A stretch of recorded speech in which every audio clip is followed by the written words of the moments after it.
നമസ്കാരം. എല്ലാ മാന്യ പ്രേക്ഷകർക്കും നീതിപാതയുടെ പുതിയൊരു എപ്പിസോഡിൽ സ്വാഗതം.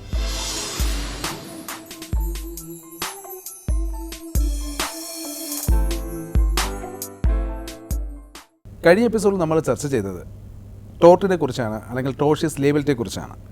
അതിൽ ഒരു ലേബിലിറ്റി അത് ടോർഷ്യസ് ആവുന്നുണ്ടോ ഇല്ലയോ, അതിൻ്റെ എക്സെപ്ഷൻസ് എന്തൊക്കെയാണെന്നാണ് നമ്മൾ ചർച്ച ചെയ്തത്. അതിൽ 2 എക്സെപ്ഷൻസിനെ കുറിച്ച് നമ്മൾ സംസാരിക്കുകയും ചെയ്തു.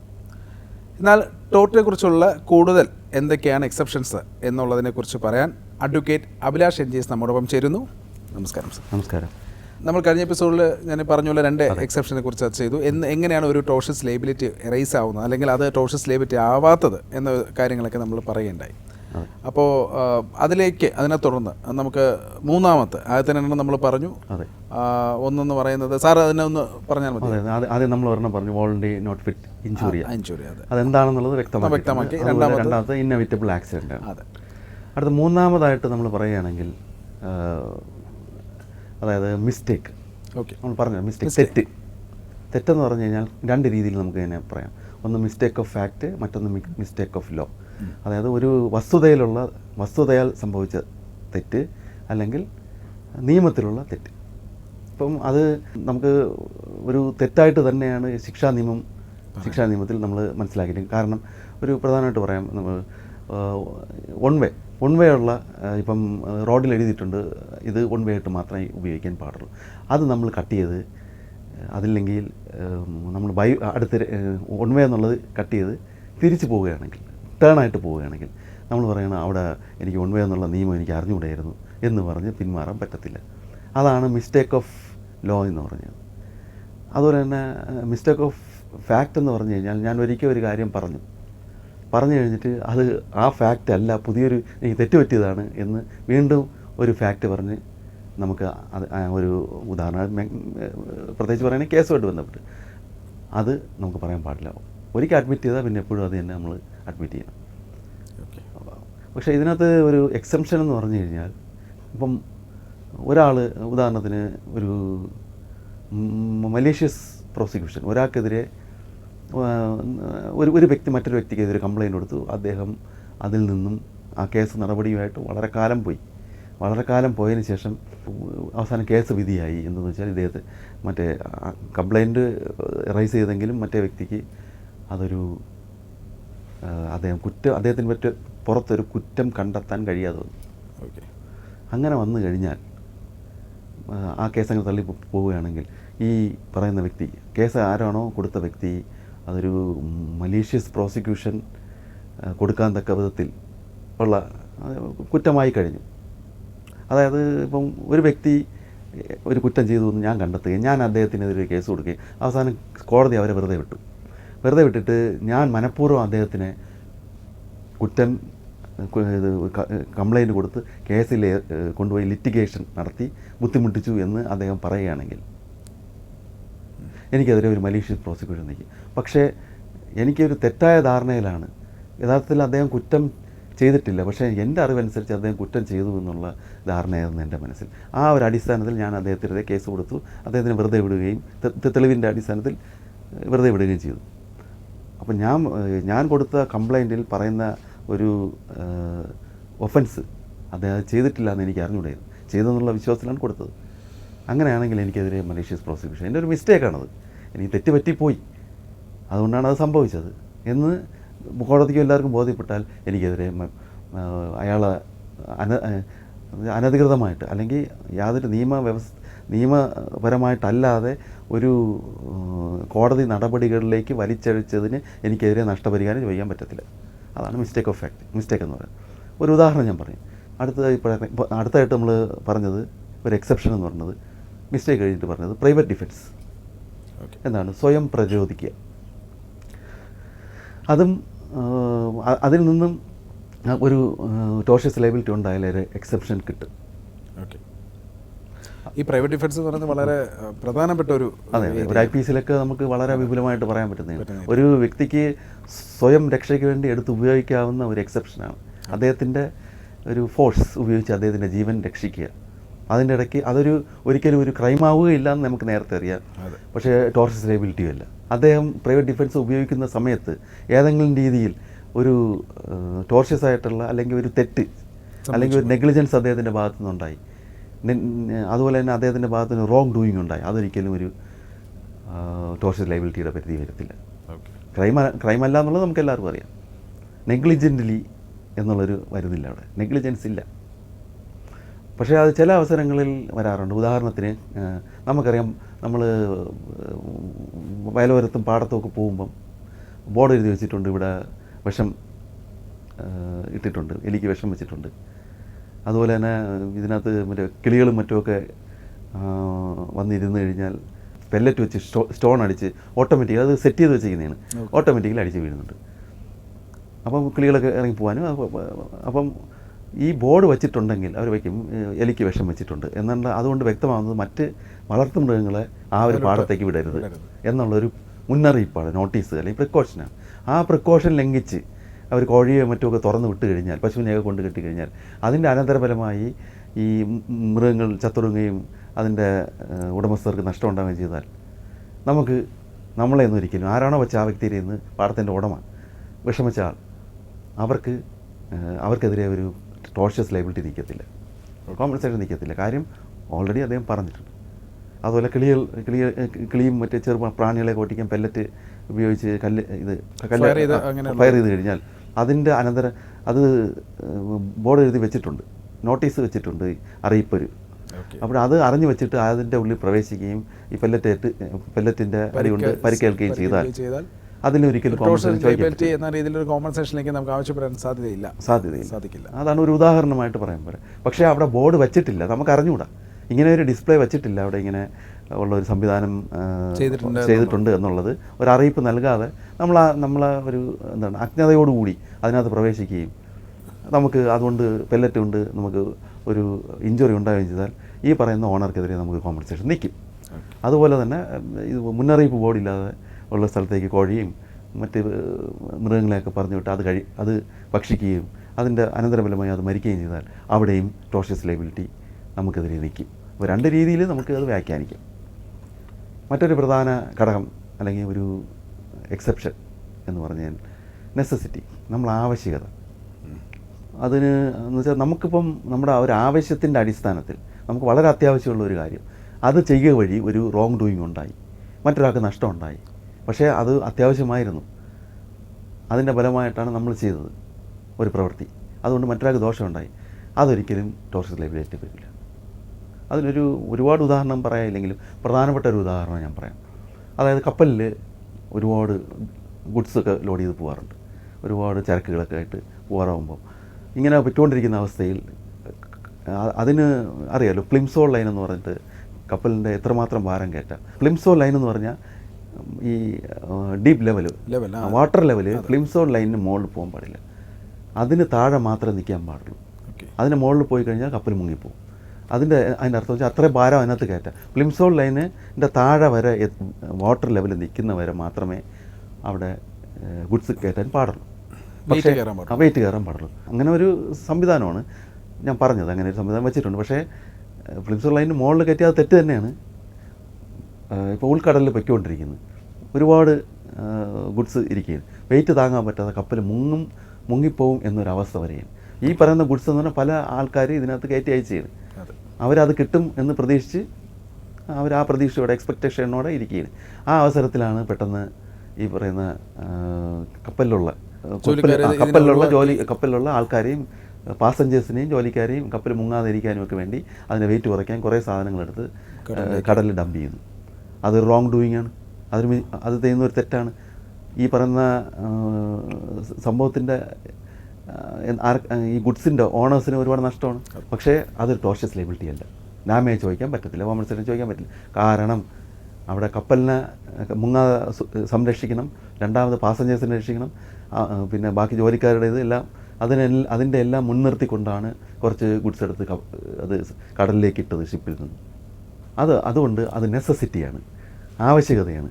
അത് ചെയ്തില്ല എന്നുണ്ടെങ്കിൽ കപ്പൽ മുങ്ങും. അതുകൊണ്ടാണ് ഇത് ഇങ്ങനെ ഒരു ടോർഷ്യസ് ലയബിലിറ്റി വരാത്തത്. അത് ടോർഷ്യസ് ലയബിലിറ്റിയുടെ എക്സെപ്ഷനാണ്. പ്രധാനമായിട്ട് അടുത്തൊരു ഘടകം എന്ന് പറയുമ്പോൾ വ്യക്തി തന്നെ എന്ന് വെച്ചാൽ the person on to commit the wrong doing, അതായത് അയാൾ തന്നെ ഒരു റോങ് ഡൂയിങ് ചെയ്യും. എന്നിട്ട് മറ്റൊരാളെ തലയിൽ വെച്ച് കെട്ടാൻ പറ്റത്തില്ല എന്ന് പറയുമല്ലോ. എന്ന് വെച്ചാൽ സ്വന്തം കുറ്റമേക്കാതെ മറ്റൊരാളെ തലയിൽ അത് വെച്ച് കെട്ടാൻ പറ്റില്ലെന്ന് നമുക്ക് ചൊല്ലുണ്ട്. അതുപോലെ ഇപ്പം ഒരു വ്യക്തി ഒരു പ്രവൃത്തി ചെയ്ത് അതൊരു റോങ് ഡൂയിങ് തന്നെയാണ്. പക്ഷേ വേറെ ഒരു റോങ് ഡൂയിങ് കൊണ്ട് അവിടെയും വേറെ ഒരു റോങ് ഡൂയിങ് ഉണ്ട്. വേറൊരാൾ അതൊരു തെറ്റ് ചെയ്തിട്ടുണ്ട്, രണ്ടുപേരും തെറ്റ് ചെയ്തിട്ടുണ്ട്. രണ്ടുപേരും തെറ്റ് ചെയ്തിട്ടുണ്ടെങ്കിൽ എന്താണ് അവിടെ ടോർഷ്യസ് ലയബിലിറ്റി നിൽക്കില്ല. രണ്ടുപേരും കുറ്റക്കാരാണ്, രണ്ടുപേരും റോങ് ഡൂവേഴ്സാണ്. എങ്ങനെ ടോർഷ്യസ് ലയബിലിറ്റി ആരെയും ക്ലെയിം ചെയ്യും? ഉദാഹരണമായിട്ട് പറയുകയാണെങ്കിൽ അതൊരു ഒരാൾക്ക് മനസ്സിലാവുന്ന വിധത്തിൽ ഒരു വ്യക്തി ലോറിയിൽ ഓവർലോഡ് കയറ്റിക്കൊണ്ട് പോവുകയാണ്. റോഡ് ഡാമേജ് ആണെന്ന് അവിടെ എഴുതി വെച്ചിട്ടുണ്ട് ബോർഡ്. ഓക്കെ, റോഡ് ഡാമേജ് ആണ്, ഓവർലോഡായിട്ടുള്ള ഇത്ര കിലോ വെയിറ്റ് മാത്രമേ ഈ പാലം താങ്ങത്തുള്ളൂ, ബ്രിഡ്ജ് താങ്ങത്തുള്ളൂ. ബ്രിഡ്ജ് വന്നിട്ട് അണ്ടർ മെയിൻ്റനൻസ് ആണ്. അറ്റകുറ്റപ്പണികൾക്ക് വേണ്ടി ബ്രിഡ്ജ് മെയിൻ്റനൻസ് നടക്കുന്നത്. അതുകൊണ്ട് ഇത്രയും ഭാരം വളരെ കൂടുതലാണെങ്കിൽ ഈ റോഡ് ഉപയോഗിക്കാതിരിക്കുക. അങ്ങനെ പോകുന്ന അവസരത്തിൽ ഒരു വ്യക്തി ലോറിയിൽ ഓവർലോഡ്, അതായത് അവിടെ ഡിസ്പ്ലേ ചെയ്യണമെന്ന് തന്നെ വേണ്ട, റോഡ് ഈ പാലം മെയിൻ്റനൻസ് ആണ്. അപ്പം പക്ഷെ വാഹനങ്ങൾക്ക് പോവാം, പക്ഷെ അതിൽ ആ പാലത്തിന് താങ്ങുന്നതിനപ്പുറം ഓവർലോഡുമായിട്ട് ലോറിയിൽ ഈ പാലത്തിൽ കൂടെ പോകുമ്പോൾ പാലം ഡാമേജ് ആകുകയും പൊളിഞ്ഞ് വീഴുകയും ഇദ്ദേഹം കൊണ്ടുപോയ ലോറി ഉൾപ്പെടെ അദ്ദേഹത്തിന് നഷ്ടമുണ്ടാവുകയും ചെയ്ത് അവിടെ കോമ്പൻസേഷൻ ക്ലെയിം ചെയ്യാൻ പറ്റില്ല. ബിക്കോസ് ഇയാളെ ഒരു മിസ്റ്റേക്ക്, റോങ് ഡോറാണ്. അതോറിറ്റി, അതായത് പാലത്തിൻ്റെ അറ്റകുറ്റപ്പണി ചെയ്യേണ്ട ഒരു അതോറിറ്റി തന്നെ കമ്മിറ്റഡ് റോങ്. അവരും ഒരു റോങ് കമ്മിറ്റ് ചെയ്തിട്ടുണ്ട്. കാര്യം കറക്റ്റ് സമയത്തിന് പാലം അറ്റകുറ്റപ്പണി നടത്തിയില്ല. പക്ഷേ അതേപോലെ തന്നെ ഈ ലോറിയുടെ ഉടമസ്ഥനും ഓവർലോഡായിട്ടാണ് വണ്ടി പോയത്, മുന്നറിയിപ്പുണ്ടായിരുന്നു. അതും നമ്മൾ മനസ്സിലാക്കുകയാണെങ്കിൽ ഒരു ടോർഷ്യസ് ലയബിലിറ്റിയുടെ പരിധിയിൽ വരത്തില്ല. ഓക്കെ, കാരണം ഇതിനകത്ത് ഒരു കാര്യം ഒന്നുകൂടി ക്ലിയർ ആക്കാനുള്ള, ഇപ്പം പാലത്തിൻ്റെ അറ്റകുറ്റപ്പണി ഇപ്പം നമുക്ക് മെയിൻ്റനൻസ് നടത്തേണ്ട സമയത്ത് അല്ലെങ്കിൽ നടന്നുകൊണ്ടിരിക്കുന്ന സമയത്താണ് ഇയാൾ ഇപ്പോൾ ഈ ഓവർലോഡായിട്ട് ഒരു ലോറിയുമായിട്ട് വരികയും അല്ലെങ്കിൽ ലോഡായിട്ടുള്ളത് തന്നെ ഒരു ലോറിയായിട്ട് വരികയും ഇത് സംഭവിച്ചാൽ അവിടെ ഒരു ടോർഷ്യസ് ലയബിലിറ്റി ഉണ്ടാവുന്നില്ല. അതെ, ടോർഷ്യസ് ലയബിലിറ്റി ഉണ്ടാവുന്നില്ല. അതുപോലെ തന്നെ സ്റ്റാറ്റ്യൂട്ടറി അതോറിറ്റി അവരുടെ ഭാഗത്തുനിന്ന് ഒരു എന്തെങ്കിലും റോങ് ഡൂയിങ് ഉണ്ടാവുമെന്ന് വിചാരിക്കുക. വെച്ചാൽ അറിയാതെ പറ്റുന്നത്, ഉദാഹരണത്തിന് പോലീസ് വന്നിട്ട് ഒരു വ്യക്തി അറസ്റ്റ് ചെയ്യാൻ വന്നു. പക്ഷേ മറ്റൊരാളെ ആ വ്യക്തിയാണെന്ന് സംശയിച്ച് അയാൾ അറസ്റ്റ് ചെയ്തുകൊണ്ട് പോയി ജയിലിലിടുന്നു. ഓക്കെ, പക്ഷേ അത് എന്ന് വെച്ചാൽ ഒരു ഗുഡ് ഫെയ്ത്തിലാണ് ഓഫീസർ, ഈ നിയോഗിക്കപ്പെട്ട ഉദ്യോഗസ്ഥൻ അദ്ദേഹത്തിൻ്റെ ഒരു നല്ല വിശ്വാസത്തിൻ്റെ, ഉത്തമ വിശ്വാസത്തിൻ്റെ അടിസ്ഥാനത്തിലാണ് ഞാൻ വന്നത് അറസ്റ്റ് ചെയ്യാൻ ഒരു വ്യക്തിയാണ്, ആ വ്യക്തിയാണ് ഇത്. അത് കോടതിയും മറ്റ് അതോറിറ്റിയും പറഞ്ഞത് ഈ ഒരു വ്യക്തിയെ അറസ്റ്റ് ചെയ്യുന്നവരെ ആ വ്യക്തി ഇതാണെന്നുള്ള ഉത്തമ ബോധ്യത്തോടു കൂടി ഈ വ്യക്തി അറസ്റ്റ് ചെയ്തുകൊണ്ട് ജയിലിൽ പാർപ്പിക്കുകയും അദ്ദേഹം കുറച്ച് നാൾ ജയിലിൽ കിടന്നു.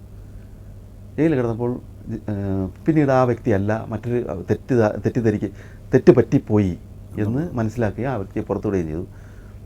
അത് യഥാർത്ഥത്തിൽ ഒരു റോങ് ഡൂയിങ് ആണ്.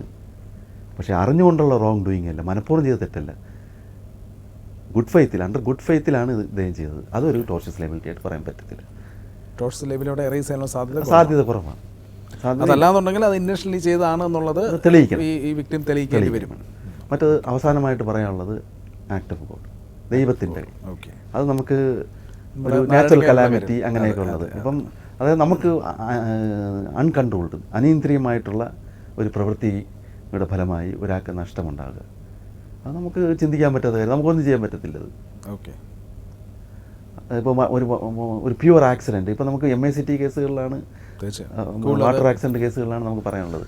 അത് ഒരു ആക്സിഡൻറ്റ് വളരെ ശ്രദ്ധിച്ചെല്ലാം പോയെങ്കിൽ തന്നെയും ഒരു ആക്സിഡൻറ്റ് വരാം, പല കാരണങ്ങളുമുണ്ട്. ഇപ്പോൾ നാച്ചുറൽ കലാമിറ്റി, ഒരാൾ താമസിക്കുന്ന സ്ഥലത്ത് എർത്ത് ഭൂമി കുലുക്കും, നമുക്ക് നിയന്ത്രിക്കാൻ പറ്റാത്ത കാര്യം. ആക്ട് ഓഫ് ഗോഡാണ്, കൊടുങ്കാറ്റ് വന്നു, അതുകൊണ്ട് നഷ്ടം ഉണ്ടാകുന്നു. അതൊക്കെ ഒരു ഡാമേജ് ക്ലെയിം ചെയ്യാൻ പറ്റത്തില്ല. നമുക്കുണ്ടായ നഷ്ടം മുഴുവനും ഒരു അതോറിറ്റി എന്ന് വെച്ചാൽ സ്റ്റേറ്റ് തരണമെന്ന് വിചാരിക്കണേ, ചോദിക്കാൻ പറ്റത്തില്ല. അല്ലെങ്കിൽ ഒരു വ്യക്തി തരണമെന്ന് പറയാം. അപ്പം അടുത്ത ഒരു വലിയ മരം നിൽക്കുന്നു, ആ മരം മറ്റൊരു വ്യക്തിയുടെ പുരയിടത്തിലാണ്. നമ്മൾ നേരത്തെ പറഞ്ഞു എസ്കേപ്പ് ഓഫ് വെജിറ്റേഷനൊക്കെ മുൻ എപ്പിസോഡുകളിൽ പറഞ്ഞു. അപ്പോൾ അതിൻ്റെ ഫലമായിട്ട് വലിയ കാറ്റും കൊടുങ്കാറ്റിൻ്റെ അടിസ്ഥാനത്തിൽ ഈ മരം മറിഞ്ഞ് നമ്മുടെ വീട്ടിലോട്ട് വീഴുകയാണെന്ന് വിചാരിക്കുക. ആ വ്യക്തിയുടെ കെയർലെസ് കൊണ്ടാണ് സംഭവിച്ചതെന്ന് പറയാൻ പറ്റില്ല. കാരണം അത് ശക്തമായ കൊടുങ്കാറ്റ് വന്നു എന്നുള്ളതാണ്. അതെ, അത് ടോർഷ്യസ് ലയബിലിറ്റി അല്ല.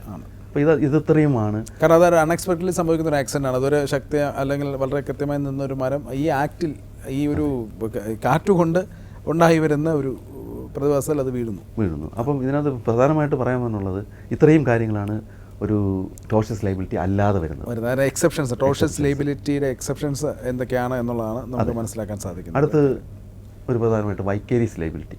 എന്ത് നമുക്ക് എസ്കേപ്പ് ചെയ്യും, ഇതും പലയിടത്തും സംശയമുണ്ട്, പലർക്കും സംശയമുള്ള ഒരു കാര്യമാണ്. നമുക്ക് എസ്കേപ്പ് ചെയ്യാൻ പറ്റുന്ന ഒരു ഏരിയയാണ്. ഞാൻ അറിഞ്ഞില്ല, ഞാൻ കേട്ടില്ല, എനിക്ക് അറിഞ്ഞുകൂടായിരുന്നു എന്ന് പറയാൻ പറ്റത്തില്ല.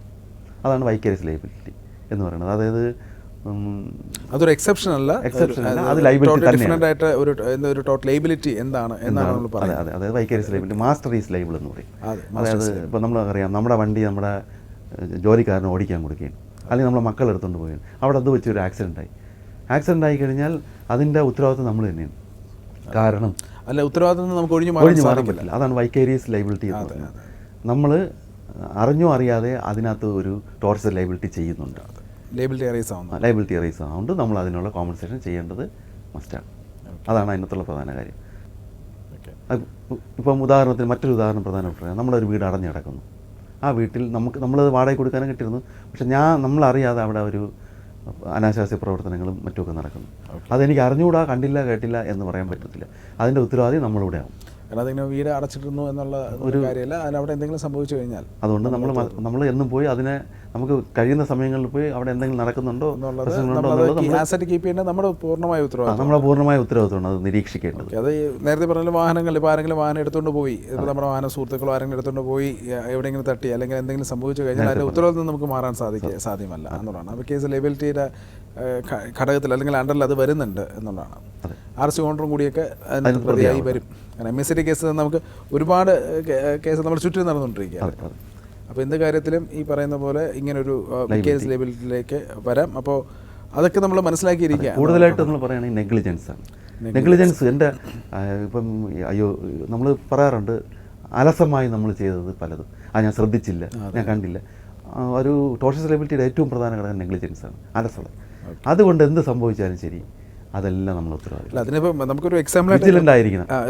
ഇപ്പോൾ 18 വയസ്സ് കഴിയാത്തവർ വാഹനം 2 വീലറൊക്കെ എടുത്തോട് ഓടിക്കുന്നു.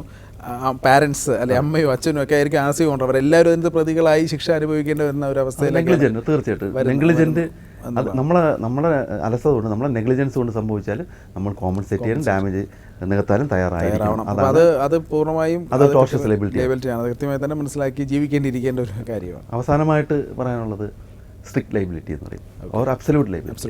അതെന്താണെന്നുള്ളത് മനസ്സിലായി. അതായത് നമുക്ക് തീർച്ചയായിട്ടും നമ്മളൊരു ടോർഷ്യസ് ലയബിലിറ്റിയിൽ ഉൾപ്പെടും, അല്ലെങ്കിൽ ഡാമേജ് ഒരു കോമ്പൻസേഷൻ കൊടുക്കേണ്ടി വരും. അതായത് ഉദാഹരണം നമ്മൾ പറയുകയാണെങ്കിൽ, നമ്മൾ അറിഞ്ഞുകൊണ്ട് ഒരു അപകടകരമായ ഒരു പ്രവൃത്തി ചെയ്യുന്നു, അതിൻ്റെ ഫലമായി ഹസാഡസ് ആയിട്ടുള്ള ഒരു പ്രവൃത്തി ചെയ്യുന്നു, അതുകൊണ്ട് പലർക്കും അതുകൊണ്ട് നഷ്ടമുണ്ടാകുന്നു. ആ നഷ്ടം നികത്താൻ നമ്മൾ തയ്യാറായിരിക്കണം. അതാണ് അബ്സല്യൂട്ട് ലയബിലിറ്റി എന്ന് പറയുന്നത്. ഒരു കമ്പനി വന്നിട്ട് ആദ്യം വളരെ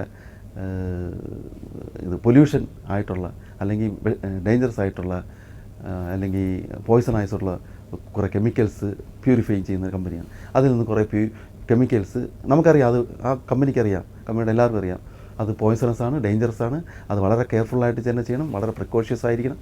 പക്ഷേ എങ്ങനെയോ എത്രയും ചെയ്തിട്ട് പോലും എങ്ങനെയോ അതിൽ നിന്നും ഈ കെമിക്കൽ പുറത്തു പോയി കുറേ ആൾക്കാരുടെ ജീവൻ പോവുകയും ചെയ്യുന്നു. അപ്പോൾ നമുക്ക് അതിൽ നിന്നും ഒഴിഞ്ഞു മാറാൻ പറ്റത്തില്ല. ഞാൻ ഒരുപാട് പ്രിക്കോഷൻ എടുത്തു അല്ലെങ്കിൽ വല്ല മുൻകരുതലെടുത്തു ഒന്നും പറഞ്ഞ് ഒഴിഞ്ഞു മാറാൻ പറ്റത്തില്ല. നമ്മൾ കൊടുത്തേ പറ്റുള്ളൂ. സ്ട്രിക്റ്റ് എന്ന് പറയുന്നത് സ്ട്രിക്റ്റായിട്ടും അത് ലൈബിളാണ്.